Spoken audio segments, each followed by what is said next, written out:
Hi there, this is Sachin and you are watching my channel the sweetness of English. आ जाओ भाई, शुरू कर लेते हैं वोकैब वीडियो 3 को। और मज़े की बात यह है कि आज मैंने जो 4 वर्ड्स लिखे हैं इनकी मीनिंग में कोई डिफरेंस नहीं है, इनकी मीनिंग है सेम, इनकी मीनिंग है एक ही। ठीक है, इनकी मीनिंग में कोई खास डिफरेंस नहीं है। अगर कोई कह भी दे कि कुछ तो डिफरेंस होगा तो कह देना भाई है, बहुत ही माइन्यूट, बहुत ही सटल, बहुत ही सूक्ष्म, ना के बराबर। ठीक है, जिसको एस्टिमेट करने की ज़रूरत नहीं है, बिल्कुल ही डिफरेंस नहीं है। अगर कोई मुझसे पूछे तो मैं तो कह दूंगा कोई डिफरेंस नहीं है। इन चारों का ही मतलब होता है एक जैसा। ठीक है, मतलब क्या होता है अभी मैं बता दे रहा हूँ। बस अभी ये बताना है कि इन चारों ही वर्ड्स का जो मतलब है, जो मीनिंग है, वो एक ही है। ठीक है, ये चारों ही वर्ड्स सिनोनिम्स हैं। ये चारों ही वर्ड्स क्या है? सिनोनिम्स हैं, और इनकी मीनिंग में कोई भी डिफरेंस नहीं है। ठीक, इतनी बात। और चारों ही एडजेक्टिव हैं, ये किसी नाउन या प्रोनाउन के लिए आएंगे। ठीक है, उनको क्वालिफाई करेंगे। आ जाओ फिर एक एक करके समझ लेते हैं फटाफट। आ जाओ मेरा बच्चा। पहला शब्द होने लगा बेनिफिसेंट। पहला शब्द होने लगा बेनिफिसेंट। ये एक एडजेक्टिव है। इसकी मीनिंग क्या होती है? Helping people and doing good acts. एक ऐसा पर्सन या ऐसे लोग जो हेल्पिंग हों, जो मदद करने वाले हों और हमेशा ही अच्छे अच्छे काम करते हों, तो उनको आप बोलते हो बेनिफिसेंट। बेनिफिसेंट पर्सन कौन होते हैं? जो हेल्प करने वाले हों और अच्छे अच्छे काम करने वाले हों, उनको आप बोलते हो बेनिफिसेंट। मान लो कि आपके गांव में कोई एक लड़की है, वो पढ़ी लिखी है, तो उसने क्या किया, क्या करना शुरू किया? वो गरीब बच्चों को ट्यूशन पढ़ा रही है, गरीब बच्चों को पढ़ा रही है फ्री में, है ना। जिस बच्चे की फ़ीस नहीं जमा होती है स्कूल में, तो कार्ड देखती है, उसका फ़ीस भी जमा करवा देती है। ठीक है, बच्चों को कभी कभी गिफ्ट भी बांट देती है। क्या लिखा है? She was beneficent and passed on a gift to each. वो इतनी बेनिफिसेंट थी कि वो बच्चों को, या कह लो किसी को, जितने भी वहाँ पर होते थे लोग, उनको क्या गिफ्ट बांट दिया करती थी। मान लो कोई लड़की है अंजलि, वो इतनी अच्छी है, शी वॉज बेनिफिसेंट, वो इतनी ज़्यादा बेनिफिसेंट थी कि वो सबको कुछ ना कुछ गिफ्ट बांट दिया करती थी।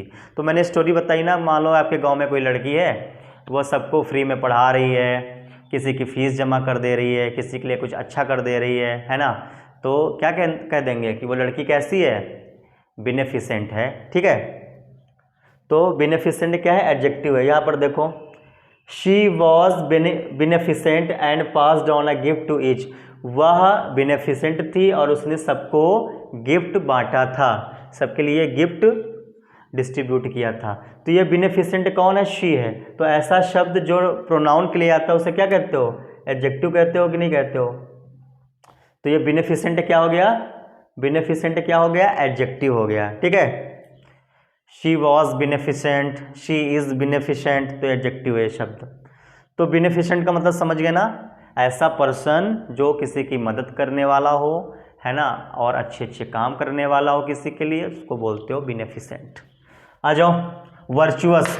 वर्चुअस का मतलब भी सेम ही लगभग होता है। वर्चुअस का मतलब धार्मिक हो, थोड़ा धर्म कर्म करने वाला हो, जैसे हैविंग गुड मॉरल क्वालिटीज़, जिसके अंदर बहुत ही मॉरल क्वालिटीज़ भरी हों।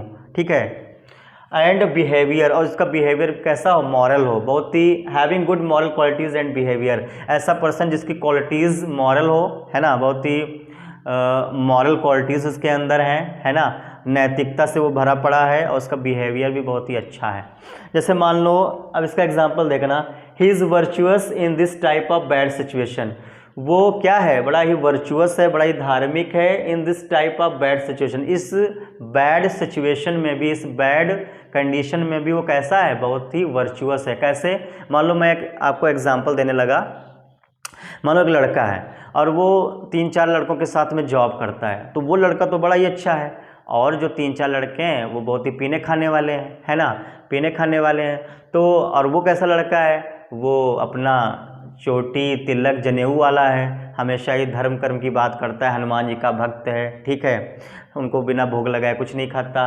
और ये जो 3-4 दोस्त हैं उनके, वो रोज़ ही पैग लगाते हैं, है ना, शाकी शाकीरे।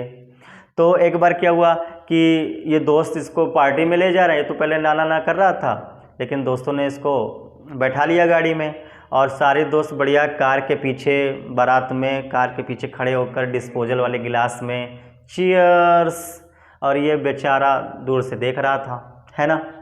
तो ये ऐसा है, ये वर्चुअस है, ये बड़ा ही धार्मिक है ना, बड़ा ही धार्मिक है। इसके अंदर क्वालिटीज़ हैं अच्छी वाली, इसका बिहेवियर अच्छा है, मॉरल क्वालिटीज़ इसकी हैं, नैतिकता इसके अंदर भरी पड़ी है, समाज का ज्ञान है, तो हम बोल देंगे ये वर्चुअस है। तो वर्चुअस भी एक एडजेक्टिव है, बेनिफिसेंट भी एक एडजेक्टिव है, ठीक है।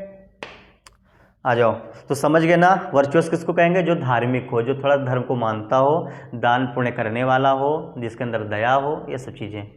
ये दोनों ही वर्ड लगभग एक जैसी हैं। आ जाओ, तीसरा वर्ड कर्टियस। कर्टियस भी एडजेक्टिव है। इसकी मीनिंग क्या होती है? Polite and respectful. एक ऐसा पर्सन जो बड़ा ही विनम्र हो, पोलाइट हो, जिसके अंदर सम्मान हो किसी के लिए, तो और खुद भी वो सम्मानित हो, तो उसको कहते हैं courteous. She was courteous and obliging to all. वह बहुत ही क्या थी? कर्टियस थी और ऑब्लाइजिंग थी, सबको उपकार करने वाली थी, सबका कहना मानने वाली थी, और है ना, ऑब्लाइजिंग थी। अब इसको भी एक कहानी में सीख लो। जैसे मैं कहूँ कि किसी घर में कोई लड़की है, मान लो किसी की बहन है, वो इतनी ज़्यादा पोलाइट है कि कोई उससे कुछ कहता कि मेरे कपड़े ले आओ, कोई भाई कहता तो फटाफट कपड़े ले आती है, कोई कहता मेरे लिए पानी ले आओ तो पानी ले आती है, कोई कहता मेरे लिए चाय बना लो तो वो फटाफट दौड़ कर काम करती रहती है, इफ़ एंड बट करती ही नहीं है। तो इतनी ज़्यादा वो कर्टियस है, इतनी ज़्यादा पोलाइट है। तो जो इफ़ एंड बट ना करे, आपकी हर बात माने, आपकी केयर करती हो, केयर करने वाला हो, करती हो, तो उसको क्या कहते हैं? बड़ा ही कर्टियस पर्सन है, बहुत ही कर्टियस लेडी है। तो she was courteous and obliging to all. तो समझ गए कर्टियस किसको कहेंगे? जो बहुत ही ज़्यादा पोलाइट हो, रिस्पेक्टफुल हो और आपकी बात मानने वाला हो। डेकोरस। डेकोरस भी एक एडजेक्टिव है। इसकी मतलब देखो, behaving politely and in a controlled way. एक ऐसा पर्सन जो पोलाइटली बिहेव करे सबसे और थोड़ा सा कंट्रोल्ड वे में रहे। ऐसा नहीं कि खुद ही कंट्रोल वे में नहीं है ना। मान लो कि एग्जाम्पल देखो, she was an elegant and decorous girl. वह कैसी लड़की थी? बड़ी ही शालीन, एलिगेंट बड़ी शालीन, सौम्य, बहुत ही पोलाइट, और डेकोरस गर्ल थी। मतलब डेकोरस का मतलब बहुत ही कंट्रोल वे में रहती थी, मैनर में रहती थी। अब मान लो कि एक लड़की है, वो स्कूल पढ़ाने गई, तो स्कूल पढ़ाने गई, 50 बच्चे बैठे हैं, तो वो बड़ी ही डेकोरस रहती है। मतलब देखती है क्लास में शांति रहनी चाहिए, कोई बच्चा इधर उधर की बात ना करे, कोई मिसबिहेव ना करे, है ना। लेकिन एक बार क्या था, मैं गया था एक स्कूल पढ़ाने, तो मैं इधर स्कूल में इधर पढ़ा रहा हूँ बोर्ड में, इधर ऐसे करके, और पीछे से लड़का कहता है, शालिनी कल व्हाट्सएप पर क्यों नहीं आई थी, कहाँ रहती हो? उधर हाय हेलो चल रहा उनका। तो ऐसा पर्सन नहीं होना चाहिए। ऐसा पर्सन जो बड़ा ही क्या हो, बिहेविंग पोलाइटली, बड़ा ही पोलाइटली बिहेव करे, and in a controlled way, बड़े ही कंट्रोल वे में रहने वाला हो, है ना, बड़े ही डिसिप्लिन वे में रहने वाला हो, उसे कहते हैं डिसिप्लिन्ड वे में रहने वाला हो, उसको कहते हैं डेकोरस। तो she was an elegant and decorous girl. वह बहुत ही एलिगेंट थी और डेकोरस गर्ल थी। तो समझ गए? एक बार फिर से समझ लेना। बेनिफिसेंट का मतलब होता है जो दूसरों की हेल्प करे, अच्छे अच्छे काम करे, दूसरों की मदद करे, उसे कहते हैं बेनिफिसेंट। वर्चुअस किसे कहते हैं? जिसके अंदर बहुत ही धर्म कर्म वाली बातें हो, धार्मिक हो, सबकी मदद करे, है ना, धार्मिक काम करे, ठीक है, उल्टे सीधे काम ना करे, उसे वर्चुअस कहते हैं। कर्टियस किसको कहते हैं? जो बड़ा ही पोलाइट हो, है, बड़ा ही रिस्पेक्टफुल हो, आपकी हर बात सुने। डेकोरस किसे कहते हैं? जिसका बिहेवियर बड़ा ही पोलाइट हो और जो बड़ा कंट्रोल वे में रहे, इनडिसिप्लिन खुद ना हो, है ना, और दूसरों को भी डिसिप्लिन की बातें सिखाए, उसे कहते हैं डेकोरस पर्सन। तो इन चारों का लगभग मतलब क्या है? एक जैसा है। Thank you so much, keep watching my channel and support me.